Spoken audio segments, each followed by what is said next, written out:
Welcome to worship. I'm Kat, and today Calvin and Ellis are going to help us light the chalice. So I'll do the fire if you can help us with the words. We light this chalice, celebrate Unitarian Universalism. This is the church of the open mind. This is the church of the loving heart. This is the church of the helping hands. Thank you, two brothers. You're going to come back to this idea. All right, you guys can head back to your screen. Thank you. Bye-bye. Bye-bye. And now Marian is going to lead us in our song this morning. And this is a song that we worked on when we were together in the spring. And Alan has put the words in the chat so you can sing along at home. And Marian, whenever you're ready. Okay, everyone, you can see that the words to our song are in the chat, as Kat said, and this is a beautiful, it's really more of a chant than a song, and the words are, when I breathe in peace. When I breathe out love. And we're going to sing it twice, and what I'd like you to do is take a deep breath, and if you know it, sing along with me, and then if you're just learning it, sing it when I sing it the second time. All right? When I breathe in peace. When I breathe out love. When I breathe in peace. When I breathe out love.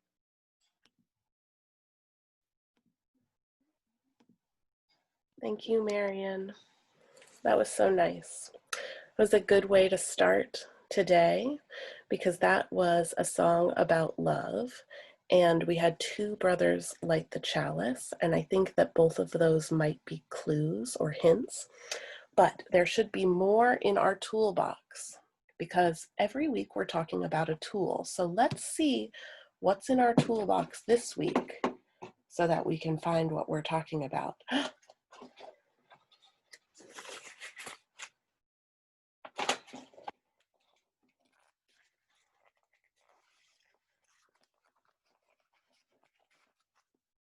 It's gloves. Gloves are a great and helpful tool because they help us do work. You might wear gloves when you go in the garden. You wear gloves to protect your hands, and gloves are part of what make our helping hands. But I don't think that we're actually talking about helping hands today. I wonder what these gloves are actually, what idea they're trying to teach us. So maybe we need to actually look at the word. This is our word for today. And I feel like there's a clue in there. So right in the middle of that word, do you see it? Love.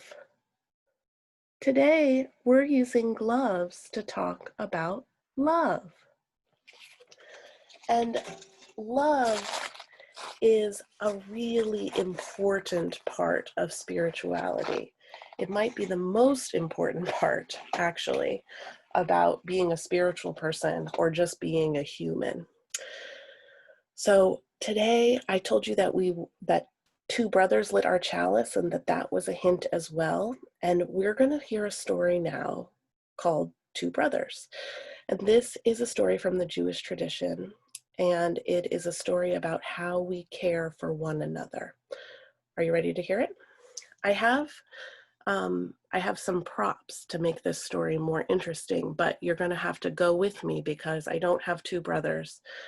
So you're going to have to use your imagination with me.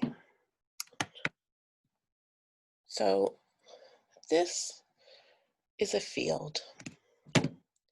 And a long time ago, there were two brothers. There was an older brother and a younger brother. And yes, these are seals, but in the story, they were actually people. I didn't have people, I have seals. The older brother lived alone, but the younger brother had a family, a giraffe family. And these brothers were very lucky because they got to work together every day. They were farmers. They farmed wheat, but I also didn't have wheat. So these seals farm pom-poms. And each day they go out into their field and they collect their harvest and bring it home for the night. And working together with your sibling is really nice. It's very satisfying. And so at night, they go to sleep feeling good about the work that they've done for the day. Except for on this night, older brother woke up and thought, you know, I have more than I need from the harvest today. My brother, who has an entire family to support, I think I want to give him some of what I have. It's just too much. So he crossed the pom-pom field with his extra harvest and put it in his brother's pile. Went back home, went to bed, satisfied having shared. And just then, little brother woke up and thought, I have so much riches in my life. I have all of these pom-poms, and I have a family that's going to care for me when I get old. My brother doesn't have that. I think that I should share some of my harvest. So that's what little brother did, crossed the field, shared some of his wealth, and then went back to sleep, feeling much more satisfied. In the morning, the brothers woke up. They looked at their pom-pom piles and thought, that's interesting. They did not really change, but there was work to be done on the pom-pom farm, so they went back to the field and they harvested again. And at night, the same thing happened.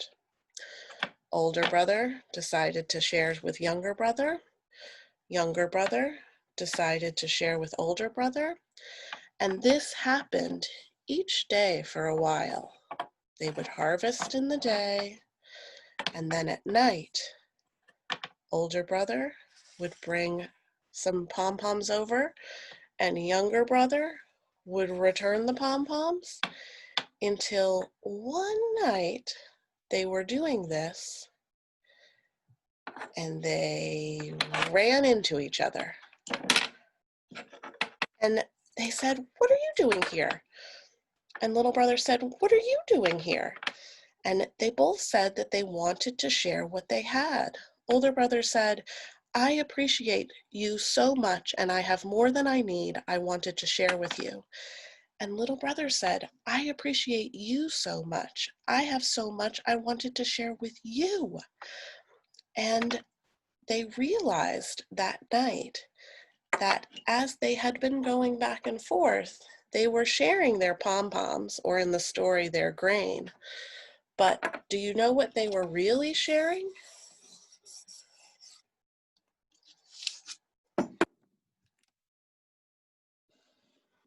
Love. The gifts that they had given to each other were more than grain and wealth and pom-poms. They were acts of love. And it was such a special thing that they shared those things with each other, that the spot where they ran into each other in the field, the story goes that that became the city of Jerusalem, which was a city founded in the idea of love, because love is the basis of all community. It's the start of how community grows. And I love that story about those brothers doing a simple act of loving each other as the idea of how all love works. I think there's a lot of good in that story that we can learn from. And learning about love, there's something helpful called the love languages. And knowing what the love languages are make it so that you can give and receive love easier. So when we talk about the love languages, there are 5 of them. The first one is called words of affirmation, and those are like compliments. Remember how we practiced those a couple weeks ago with Jenny and the mirror, and we practiced giving each other compliments? That's the first way that people can show love to each other. The next is called acts of service, and that's doing something nice for someone else. And that's what the brothers did, right? Each night they would move their love around the field in an act of service for the other. And that leads us to the third one, which is receiving gifts. Some people really feel loved by gifts. Other people prefer to spend time together, and that's the 4th love language. It's quality time. So that might be playing a game with someone or having a conversation, really connecting with someone. And the last one is another form of connection. It's physical touch. So that might be hugging or cuddling. And those are 5 ways that people can feel love. And this week, I want to challenge you to think about how you like to give love and how you like to receive love. In the story, it was the same, right? The brothers each gave each other their pom-poms or their wealth or their love, and then they each received the same thing.